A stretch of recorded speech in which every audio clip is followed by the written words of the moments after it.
우리 오늘 우리에게 주신 하나님의 말씀 같이 보십니다. 다니엘서 2장 1절부터 13절까지 말씀입니다.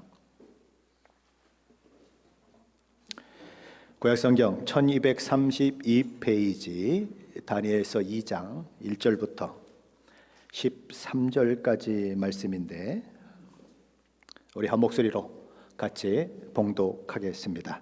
느부갓네살이 다스린 지 2년이 되는 해에 느부갓네살이 꿈을 꾸고 그로 말미암아 마음이 번민하여 잠을 이루지 못한지라. 왕이 그의 꿈을 자기에게 알려주도록 박수와 술객과 점쟁이와 갈대아 술사를 부르라 말하매 그들이 들어가서 왕의 앞에 선지라.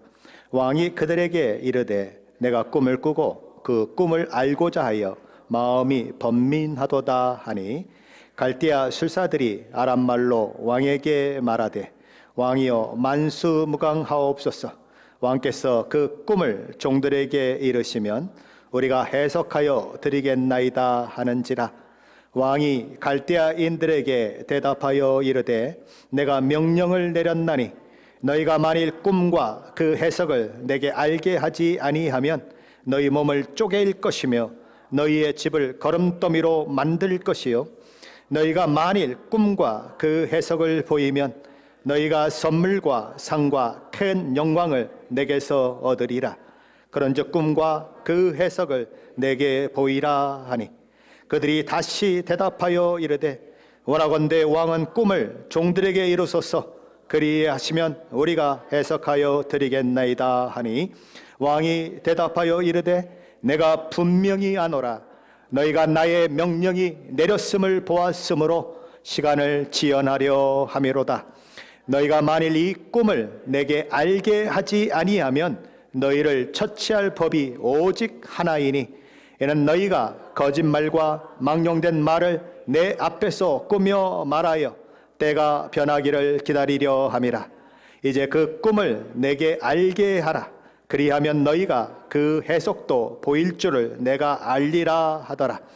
갈대아인들이 왕 앞에 대답하여 이르되 세상에는 왕의 그 일을 보일 자가 한 사람도 없으므로 어떤 크고 권력 있는 왕이라도 이런 것으로 박수에게나 술객에게나 갈대아인들에게 물은 자가 없었나이다. 왕께서 물으신 것은 어려운 일이라. 육체와 함께 살지 아니하는 신들 외에는 왕 앞에 그것을 보일 자가 없나이다 한지라. 왕이 이로 말미암아 진노하고 통분하여 바벨론의 모든 지혜자들을 다 죽이라 명령하니라. 왕의 명령이 내림에 지혜자들은 죽게 되었고 다니엘과 그의 친구들도 죽이려고 찾았더라. 아멘. 오늘 우리 교회가 설립 42주년을 맞는 그런 주일입니다. 교회는 어디에 기초를 둘 때 오래오래 살아남을 수 있을까요? 나의 모든 것들이 다 무너져 내릴 때 우리의 인생은 어디에 뿌리를 내리고 있어야 그 인생이 무너져 내리는 그 상황 속에서도 견딜 수 있고 살아남을 수 있을까요? 7살밖에 되지 않는 딸이 백혈병 선고를 받았는데 엎친 데 덮친 격으로 그리스도인의 딸의 아버지가 그날 회사로부터 해고 통지를 받게 되었다면 어떻게 해야 할까요? 딸의 백혈병 치료를 위해 해야 할 일이 태산 같고 감당해야 할 부담도 이만저만한 것이 아닌데 의료보험마저 혜택이 없어진 이 상황 속에서 그리스도인 된 아버지는 도대체 무엇을 해야 할까요? 존경받는 교회 장로이자 교회 여러 성도들로부터 사랑받는 분의 딸이 결혼 생활이 깨어져가는 모습을 바라보며 1년 반이나 속수무책으로 보고 있었던 아버지. 그런 와중에 자기마저 실직을 하게 되고 그렇게 안타까워했고 아파했던 딸이 음주운전 차량에 의해서 목숨 잃고 말았을 때, 그럴 때 크리스찬으로서, 교회의 장로로서 어떻게 해야 할까요? 10대 소년이 호흡곤란으로 갑자기 중환자실에 실려갔습니다. 담당 의사는 이 아이가 마약을 과다 복용했기 때문에 이런 일이 생겼다고 말하지만 부모된 이들은 그 말을 믿을 수가 없었습니다. 아들이 음료수를 마시는 것 외에는 본 적이 없다라고 생각하며 아니 우리 아들을 뭘로 보고 선생님 그런 말씀을 하십니까? 라고 소리치기까지 했습니다. 하지만 정밀 검사 결과를 해보니까 철석까지 믿고 있었던 아들이 정말 의사의 진단대로 마약을 과다 복용했다는 사실이 드러나게 되어 삶이 무너진 것 같은 느낌이 있을 때 이 부모는 무엇을 할 수 있을까요? 그동안 그렇게 교회에서 아름다운 믿음의 부부라고 칭찬을 받아왔는데 자식놈이 마약을 과다 복용해서 앰뷸런스에 실려 그렇게 응급실로 갔다는 소식이 주변에 전해질 때 도대체 어떻게 얼굴을 들고 교회를 다닐 수 있을까요?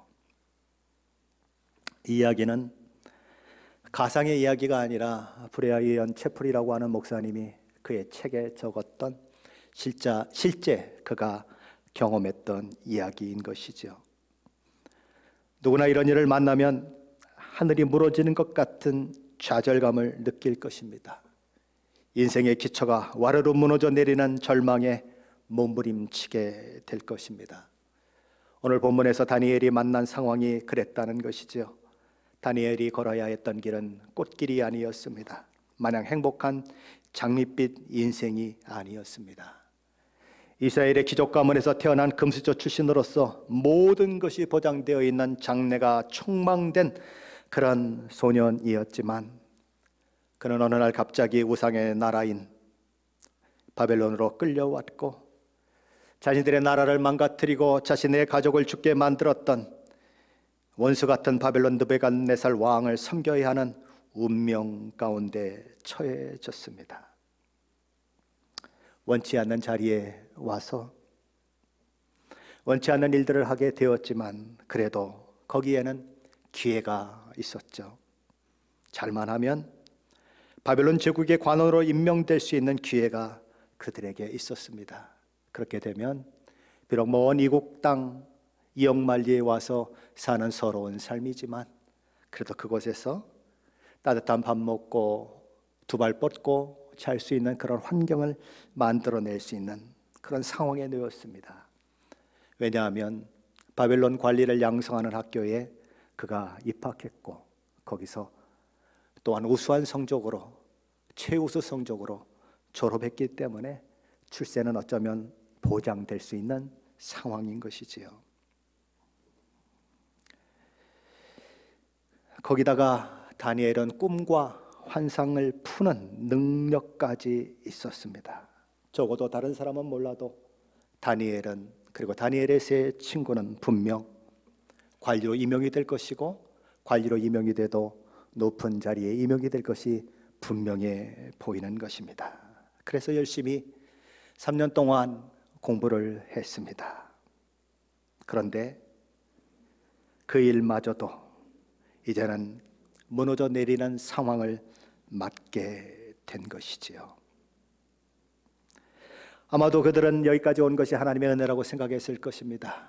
비록 모든 것이 답답하고 어렵지만 상황을 받아들이기 힘들지만 자신들이 하나님 앞에 성결하게 살기 위해서 결심을 했고 그 일을 위해서 달려왔기 때문에 하나님께서 그나마 이 어려운 상황 가운데서 보상을 베풀어 줄 것이라고 생각했을 것입니다. 그리고 사도 바울이 로마서 8장 28절에서 말씀했던 것처럼 우리가 알거니와 하나님을 사랑하는 자 곧 그의 뜻대로 부르심을 입은 자들에게는 모든 것이 합력하여 선을 이루느니라 라고 하는 말씀이 자신들 가운데 이루어져서 힘든 상황이지만 하나님이 선을 이루고 가시고 있구나라고 생각했을 것입니다. 그런데 그것마저도 무너져 내리는 그런 경험을 하게 되는 것, 오늘 저와 여러분이 읽었던 다니엘서 2장의 내용인 것입니다. 느부갓네살은 왕에 오른 지 2년째 되던 해 꿈을 꾸게 됩니다. 잠을 자기 전에 자신의 이 왕위는 어떻게 될 것인가, 자신이 다스리고 있는 바벨론 제국의 운명은 어떻게 될 것인가 라고 하는 것을 깊이 생각하다가 잠이 들었는데 그게 꿈으로 이어졌던 것이지요. 꿈은 정말 흉흉한 꿈이었습니다. 정말 두렵고 떨리는 꿈이었어요. 그래서 막 화들짝 놀라서 깨어났는데 꿈이 생각이 나지 않는 것이지요. 엄청나게 불길한 꿈이었고 공포와 두려움을 주는 꿈이었는데 그럼에도 불구하고 도무지 기억이 나지 않는 이런 상황 속에 느부갓네살은 아침이 되자 자신의 곁에서 미래를 예언해 주기도 하고 꿈을 해석해 주기도 하고 혹은 천체의 흐름을 살피며 운수를 가르쳐 주곤 했던 바벨론의 모든 지혜자들을 불러 모으는 것이지요. 그리고 그들에게 말하는 것입니다. 내가 꿈을 꾸고 그 꿈을 알고자 하여 마음이 번민하도다. 내가 어쩌냐게 꿈을 꾸었는데 도무지 마음이 심란하여 견딜 수가 없다. 그 꿈이 무엇인지를 뜻하는지 말해다오. 그러자 바벨론의 지혜자들이 말합니다. 왕이여 만수무강하옵소서. 왕께서 그 꿈을 종들에게 이르시면 우리가 해석하여 드리겠나이다. 당연한 요청이죠. 당연한 요구죠. 그래 느부갓네살은 이렇게 말하는 것입니다. 내가 지금 하고 있는 말을 너희는 못 알아듣는단 말이냐? 내가 무엇이라고 말했느냐? 너희가 내가 무슨 꿈을 꾸었는지 알려주어야 한다고, 그리고 그 꿈을 해석해야 한다고 말하지 않더냐? 이것들이 다 들어놓고 지금 딴소리 하는 거야? 이런 괘씸한 것들 같은지라고. 내가 이제 말하노니 만일 너희가 내가 무슨 꿈을 꾸었는지 알려주지 않고 그 꿈이 어떤 뜻을 가지고 있는지 내게 알려주지 않는다면 그땐 너희는 다 죽는다. 너희만 죽는 게 아니라 너희 가족도 다 죽을 줄 알아라. 요즘 갑질이라는 말이 있죠. 갑질. 갑질도 이런 갑질이 없는 거죠. 갑질 중에서도 최고의 갑질을 몽리를 부리고 있는 것 같지 않습니까? 아니 꿈을 알려주고 해몽하라고 해야죠. 아니 나이 꾼 꿈을 어떻게 내가 알아맞힐 수가 있어요. 바벨론의 왕 느부갓네살은 자신의 운명을 미리 알기 위해서, 그리고 바벨론의 운명을 미리 알기 위해서 박수와 술객과 점쟁이와 술사 같은 자들을 곁에 두고 있었습니다. 자기의 권력을 더 견고하게 하는 일에 그들이 어떤 역할을 하도록 하기 위해서 그들이 왕국의 녹을 먹고 살 수 있도록 모든 편의를 다 제공했습니다. 그들의 지혜와 주술, 미래에 대한 운세 등을 통해서 미래의 모든 재앙과 위협으로부터 자신과 자신의 나라를 지키기를 원했고, 그래서 그 사람들을 고용해서 그들을 높여주었고 대접해 주었습니다. 그런데 지금 흉흉한 꿈을 꾸고 나서 너무 마음이 불안하고 두렵고 떨리는데, 그래서 그 꿈이 생각이 나지 않아서 미칠 지경인데 그들은 느부갓네살에게 말하는 것입니다. 꿈을 말해 주시면 우리가 해몽하겠습니다. 꿈을 말해 주시면 우리가 해몽하겠습니다. 꿈을 말해 주시면 우리가 해몽하겠습니다. 레코드판 돌아가듯이 반복하고 있는데 그야말로 화가 머리끝까지 치미는 것이지요. 불안하고 두렵고 겁이 나면 이것저것 논리적인 생각이 불가능해지는 것이 우리 인간의 모습 아니겠습니까? 너무 불안하고 너무 두렵고 너무 겁이 나니까 상식적인 것이 머릿속에서 회전이 안 되는 것이죠.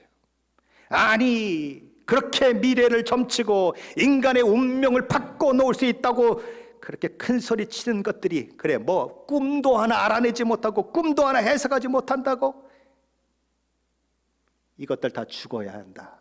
내가 그렇게 여태까지 먹여주고 재워주고 돈 주고 가족 다 살게 해줬더니 겨우 이따위들이야? 다 죽어야 마땅하다라고 생각하게 됐다는 거죠. 그래서 다 죽여라 라고 하는 미친 명령을 내리게 되었다라는 것입니다. 그런데 문제는 무엇입니까? 술객과 점쟁이들과 술사들은 왕의 문제를 해결할 능력이 없다는 것입니다. 그들이 할 수 있는 일은 오직 하나뿐이에요. 왕이시여, 꿈을 이야기해줘야 우리가 해석을 할 수 있는 것 아닙니까? 아무리 왕이시라도 이렇게 무리한 이야기를 하시는 법이 어디 있습니까? 무리한 요구를 하시는 법이 어디 있습니까? 세상에 어떤 왕들이, 역사책을 한번 살펴보세요. 어떤 왕들이 왕처럼 그렇게 한 일이 있는가 한번 살펴보세요. 왕이여 그러니 통촉하옵소서. 신이 아니면 어떻게 왕이 요구하는 것을 이야기할 수 있는 사람이 있을 수 있겠습니까? 왕이여, 다시 한번 재고하옵소서, 우리를 불쌍히 여겨 주십시오라고 그들은 빌 수밖에 없었어요. 그러나 머리끝까지 이미 화가 난 느부갓네살은 그 말이 들리지 않는 것입니다. 이것들이 밥만 축냈구나, 내 돈만 축냈구나, 그동안 무슨 천체가 어떠니 운수가 어떠니 말들은 잘했는데 이것들 별거 아니구나. 그래서 다 죽여라. 야, 그들만 죽이는 것 내 분이 차지가 않는다. 가족관리 다 죽여버려라. 그렇게 명령을 내리게 되었다는 거죠. 근데 문제는 그들만 죽는 것이 아니라 이제 막 바벨론 관리 양성학교를 졸업한 다니엘과 세 친구도 죽게 되었다는 데 있습니다. 그들은 3년간 바벨론 관리 양성학교에서 공부한 것밖에 한 일이 없어요. 그런데 그 이유 하나만으로 죽음을 당해야 하는 처지가 된 것이죠. 지금 그들은 느부갓네살이 무슨 얘기를 했는지, 그리고 바벨론의 이 지혜자들과 어떤 대화가 오고 갔는지, 그리고 느부갓네살 왕이 화를 내고 있는지 아니면 웃고 있는지 어떤 명령을 내렸는지 아는 게 하나도 없어요. 근데 그냥 죽게 되었어요. 갑자기 왕의 명령을 받은 근위대장 아리옥이 한 손엔 칼을 들고 한 손에는 왕의 명령이 든 사형문서를 들고 다니엘 앞에 나타나 죄인은 오라를 받으라 라고 얘기하고 있다라는 거죠. 남유다에서 그가 가졌던 꿈, 느부갓네살 왕에 의해서 산산조각 무너져 버렸는데, 이 영말리 땅에 와서 겨우 출세할 것 같은 상황을 만났는데 또 느부갓네살에 의해서 그 꿈이 무너져 내리는 그 상황을 만나고 있는 것이지요.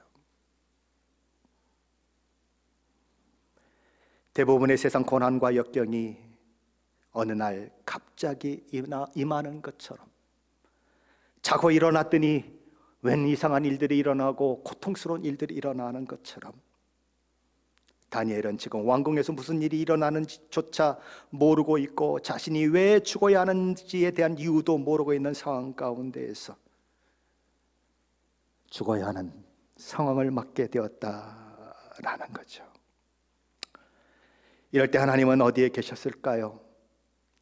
내가 모든 것을 알고 있다, 모든 것이 나의 섭리와 계획 가운데 이루어지고 있다라고 말씀하시고 선포하신 하나님은 어디에 계실까요?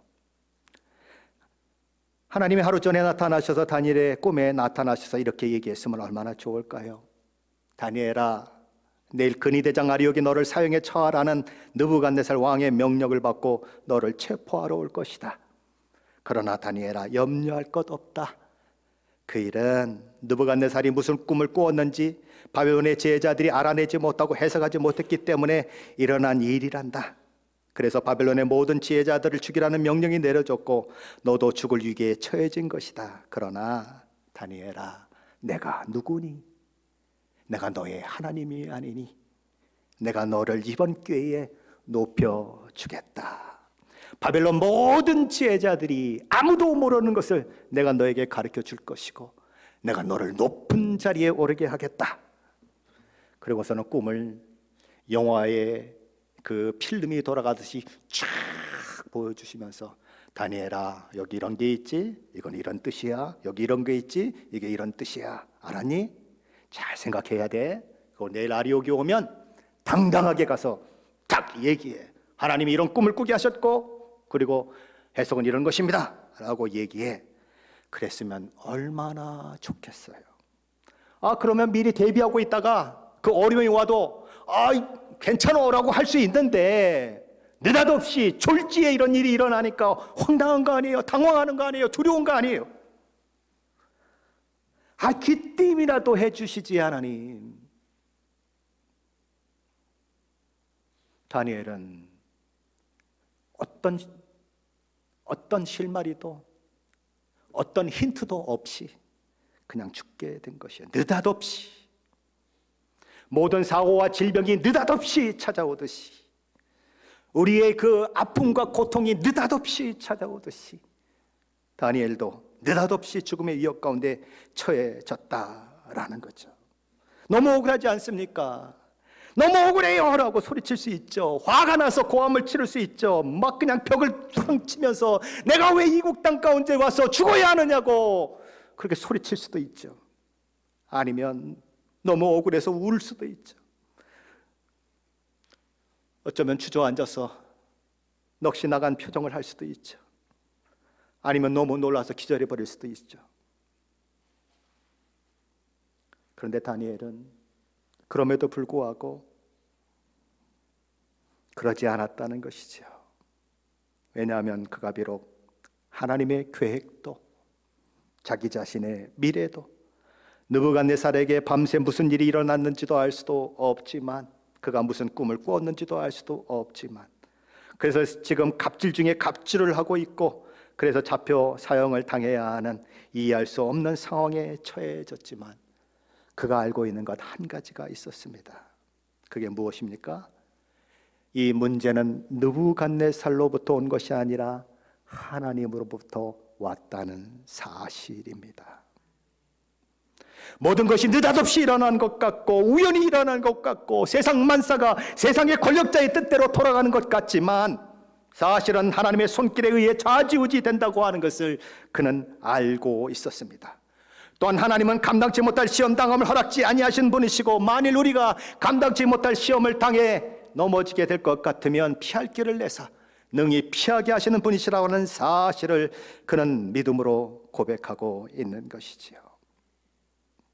그래서 그는 이 느닷없는 상황 속에서 마음을 정돈하고 근위대장에게 조용히 말하는 것입니다.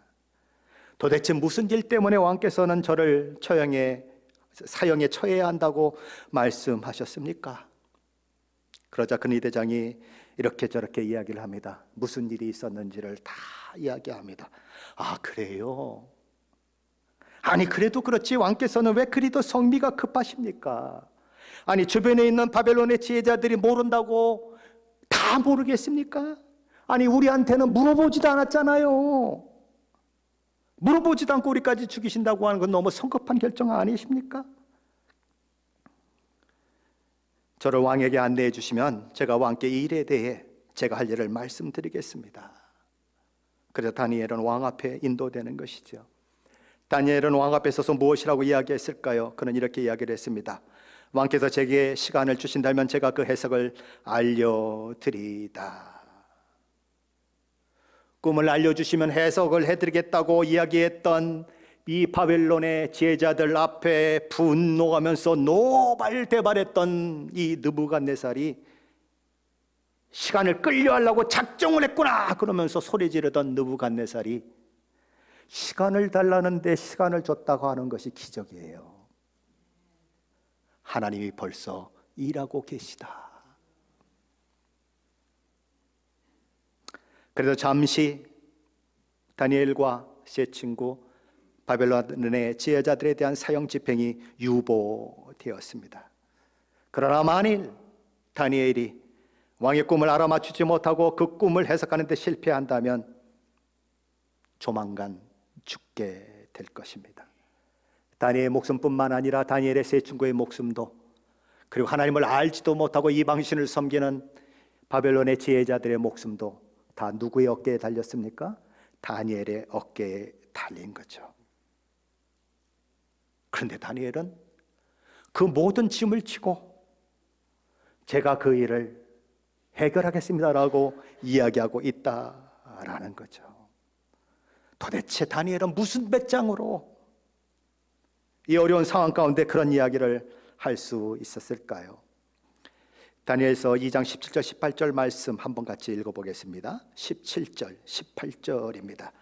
이에 다니엘이 자기 집으로 돌아가서 그 친구 하나냐와 미사엘과 아사랴에게 그 일을 알리고 하늘에 계신 하나님이 이 은밀한 일에 대하여 불쌍히 여기사 다니엘과 친구들이 바벨론의 다른 지혜자들과 함께 죽임을 당하지 않게 하시기를 그들로 하여금 구하게 하니라.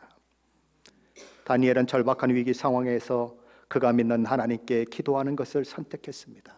자신만이 아니라 세 친구들에게도 기도를 부탁하며 하늘에 계신 하나님께서 자신에게 느부갓네살이 꾼 꿈을 알려주시고 해석하게 해주셔서 자신들이 다른 바벨론의 지혜자들과 함께 죽임을 당하지 않도록 기도하자고, 하나님이 우리를 불쌍히 여기게 그렇게 해달라고 기도하자고 부탁했습니다.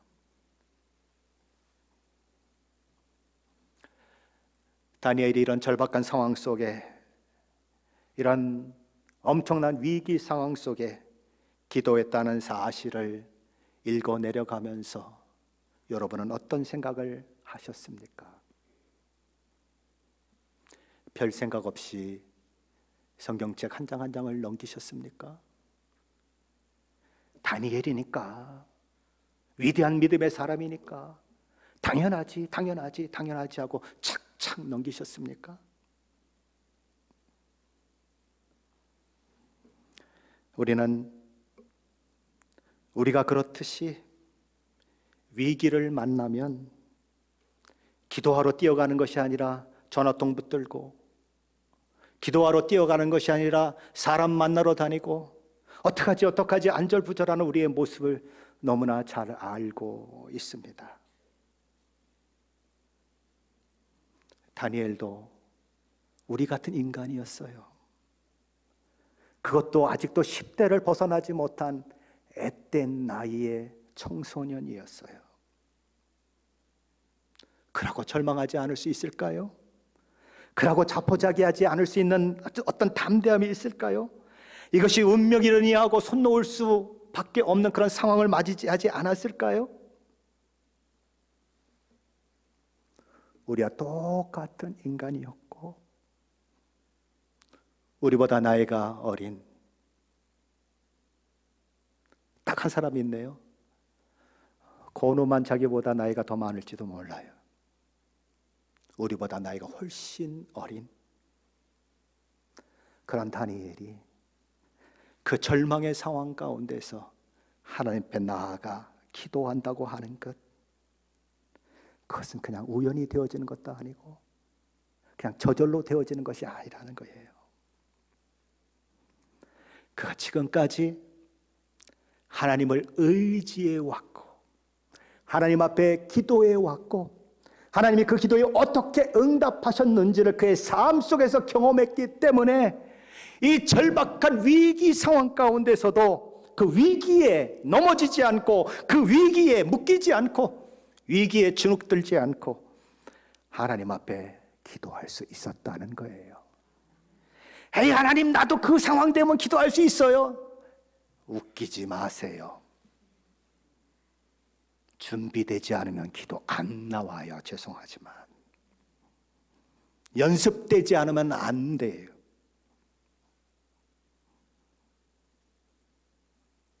하나님을 확인하지 않고 하나님이 어떤 분이신 줄을 알지 못하면 기도할 수 없어요. 하나님이 들으시는 분인 줄 알아야 기도를 하죠. 하나님이 능력 있는 분인 줄 알아야 기도를 하죠. 하나님이 이 모든 상황을 변화시킬 수 있는 분이라는 믿음이 있어야 기도하죠. 그 아무것도 없는데 어떻게 기도하겠어요? 그래서 기도는 훈련이에요. 기도하는 사람이 기도하게 되어 있어요. 기도하는 사람이 하나님의 은혜를 맛볼 수 있는 거예요. 다니엘은 아직 어리지만 그 훈련이 되어 있었다는 거예요. 자신의 한계 속에 갇히지 않고, 자신의 절망 속에 주저앉지 않고, 내가 하나님을 바라보겠노라, 나의 모든 생명이 하나님께 있으니 나의 목숨을 하나님께 드리겠노라, 하나님이 죽으라고 하시면 죽을 것이고 하나님이 살라고 하면 살리라 라고 하나님을 붙들기로 작정했다는 거예요. 주님을 떠나서는 우리 교회에게 아무 쓸모가 없습니다. 주님, 제 힘만으로는 이 일을 해결할 수 없습니다. 상처를 고칠 수도 없고 잘못을 바로잡을 수도 없고 이 난장판을 해결할 수도 없습니다. 주님이 도와주시지 않으면 제 인생을 다시 회복할 수 없습니다. 그러니 아버지 하나님, 이 모든 상황 속에서 하나님의 일하심을 보게 해 주십시오. 모든 것을 합력하여 선을 이루게 하시겠다고 약속하신 하나님, 하나님의 일하심을 보게 해주십시오. 하나님의 손길을 경험하게 해주십시오.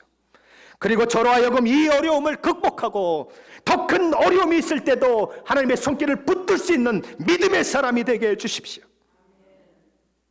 주님, 저의 일을 통해서 하나님의 이름이 높여지기를 원합니다.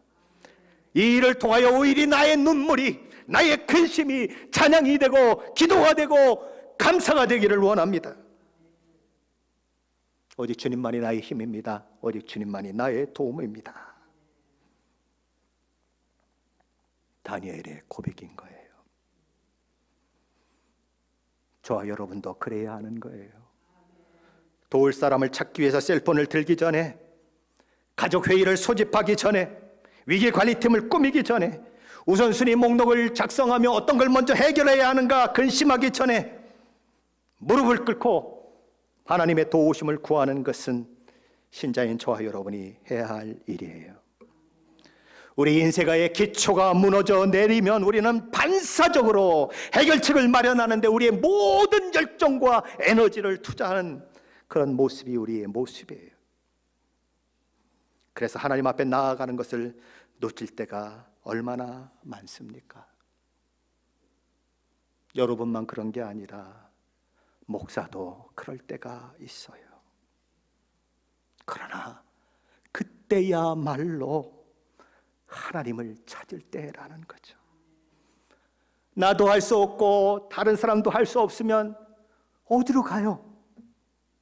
어디로 갈 수밖에 없어요. 하나님 앞에 갈 수밖에 없죠. 그런데도 안 가는 사람들이 있는 거죠. 왜요? 너무 큰 아픔과 고통 속에 함몰되어서 하나님을 바라보는데 실패하는 거예요.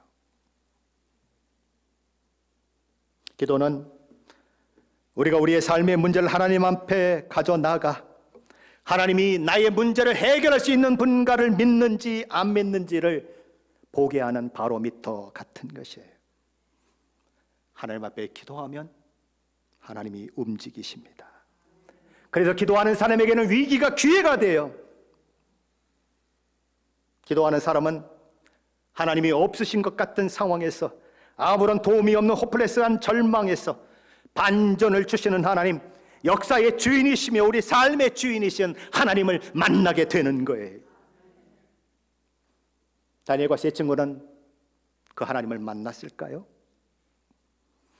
그들의 기도에 하나님은 응답하셨을까요? 다니엘서 2장 19절 상반절은 이렇게 기록하고 있습니다. 이에 어떤 이해입니까? 다니엘과 세 친구가 하나님께 불쌍히 여겨달라고 꿈 하나 알아내지 못하고 꿈 하나 해몽하지 못해서 죽는 일이 없도록 해달라고 기도하고 나서 이해인 것이에요. 이해, 이 은밀한 것이 밤에 환상으로 다니엘에게 나타나 보임에 다니엘과 세 친구의 기도가 응답되었습니다. 하나님은 그들의 기도에 응답하셨습니다. 그래서 다니엘이 느부갓네살이 꾼 꿈을 그의 환상 중에서 쫙 보게 된 거예요. 그래서 마치 자기가 꿈을 꾼 것처럼 그 꿈의 내용을 다 알게 되고 또한 꿈을 해석하는 능력까지 하나님이 주심으로 인해서 해석할 수 있게 되었다라는 거죠. 그런데 우리가 여기서 하나 주목해야 할 것이 있습니다. 17절이 어떻게 시작되었습니까? 이에라고 시작되고 있습니다. 그때에, 그때부터, 그 후 곧이라는 뜻입니다. 다니엘은 왕 앞에 나가 시간을 주시면 왕의 꿈에 대해 해석을 알려드리겠다라고 집으로 돌아왔습니다. 그 후에 그는 무엇을 했습니까? 세 친구를 찾아가 같이 기도하자고 했습니다. 그때에, 그때부터, 그 후에, 그게 17절이에요. 자, 19절은 뭐라고 시작되고 있습니까? 이에라고 19절도 시작되고 있습니다. 다니엘과 세 친구가 하나님 앞에 기도한 이후에 이러이러한 일이 일어났다라는 거예요. 기도하면 이후에 이 일이 일어나는 거예요. 느부갓네살은 꿈을 꿨습니다. 그러나 무슨 꿈을 꿨는지 알지 못합니다. 그는 자신의 권력과 힘을 내세우며 바벨론의 제자들이 자신이 꾼 꿈을 알아내고 해석하라고 다그칩니다. 만일 그렇지 못하면 다 죽여버리겠다고 생떼를 부립니다. 그야말로 말도 안 되는 상황, 기가 막힌 상황이 벌어지고 불합리할 뿐만 아니라 이런 말도 안 되는 요구를 들어주지 않는다고 죽는다고 하는 것은 억울하고 분하기 그지없습니다. 하지만 아무리 분해도 다니엘과 세 친구에게는 이런 것을 해결할 능력이 없습니다. 바벨론의 제자들도 다 죽어야 하는 마당에 포로로 잡혀온 주제에 무슨 능력으로 이런 위기를 빠져나갈 수 있겠습니까? 그렇다면 다니엘은 이런 상황을 만나서 무엇을 생각해야 할까요? 이걸 생각해야 하는 것입니다. 하나님은 이 모든 일들을 알고 계실까? 하나님은 이 모든 일들까지도 통제하고 계실까? 오늘 본문은 뭐라고 답을 하죠? 그렇다라고 말합니다. 여러분 어떠십니까? 여러분이 경험한 모든 어려움이 하나님께로부터 온 것이라고 말한다면 위로가 되십니까? 여러분의 남편이 먼저 갔고 아내가 먼저 죽었는데 그것도 하나님이 하신 일이다라고 이야기하면 위로가 됩니까? 자식을 먼저 데려갔는데 그것도 하나님이 하신 일입니다라고 얘기하면 위로가 되십니까? 왜 하나님께서 그렇게 힘든 일을 다니엘과 세 친구에게 허락하셨을까요? 왜 그런 일을 하나님께서 허락하셨는지 이해도 안 되고 답답하지만 그래도 그 일이 느부갓네살의 손에만 있는 것이 아니라 하나님의 손에 있다고 하는 것이 사실은 은혜인 거예요. 우리의 인생 가운데 수많은 일을 만나죠. 답답하고 이해되지 않고 하나님이 살아계신데 왜 이런 일이 일어나는지 나 모르겠어요 라고 고백할 만한 일들이 수도 없이 일어나요. 철없을 때는 인생이 재밌어요. 세상이 재미난 것 천진 것 같아요. 그런데 철르고 났더니 하루도 한숨, 하루도 눈물 없이 지나가는 날이 없더라고요. 그게 저만의 고백이에요? 저와 여러분의 고백이 아닙니까? 도대체 하나님은 왜 이 일을 내게 허락하실까요? 하나님이 아시는데 왜 이 일이 내게 일어나는데도 그걸 막아주시지 않을까요? 우리에게는 많은 질문들이 생겨요. 하나님 왜 그렇게 하셨어요? 꼭 그렇게 하셔야만 했어요? 묻고 싶어요. 그러나 하나님의 일하심을 우리는 다 알 수 없어요. 그러나 분명한 것 하나는 다니엘의 모든 상황이 느부갓네살의 손에만 있는 것이 아니라 그 모든 상황이 하나님의 손에 있다고 하는 것이 그게 은혜라는 거예요. 저와 여러분도 그 믿음의 고백을 하나님께 드릴 수 있어야 해요. 하나님 이해되지 않아요. 하나님 이 상황이 받아들여지지 않아요. 그러나 그럼에도 불구하고 하나님이 살아계신 게 분명하고 하나님이 이 모든 상황을 통제하신 것이 분명하고 하나님이 이 모든 상황을 알고 계시고 하나님이 허락하신 가운데 이 일이 일어났다면 하나님 내가 잘 몰라도 하나님 앞에 나아가 하나님을 신뢰하며 기도할게요.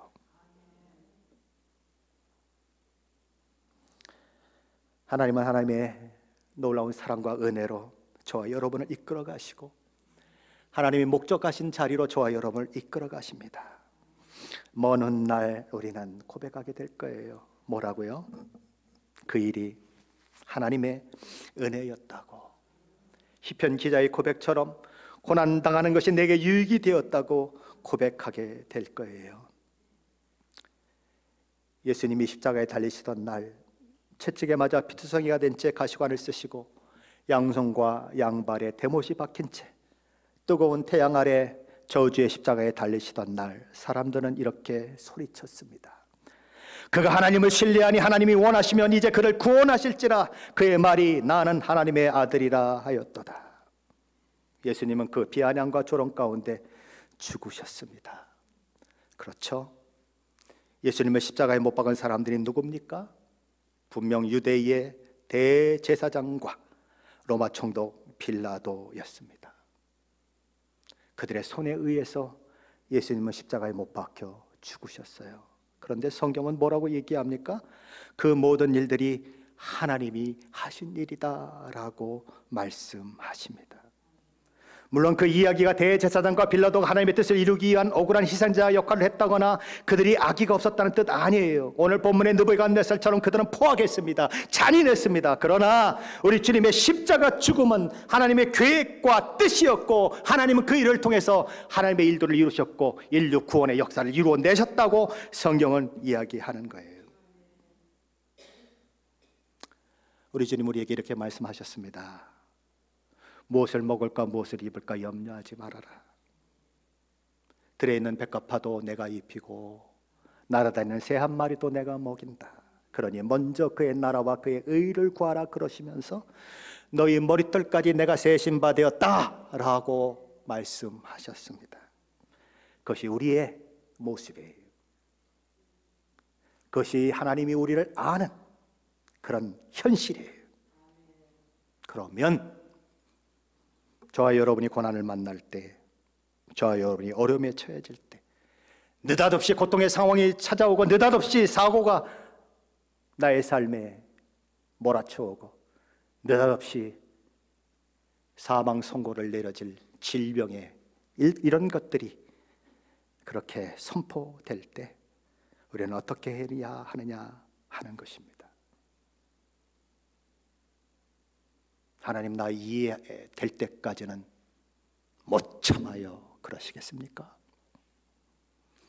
어쩌면 이해되는 것은 주님 만나야 이해될 상황 수도 없이 많아요.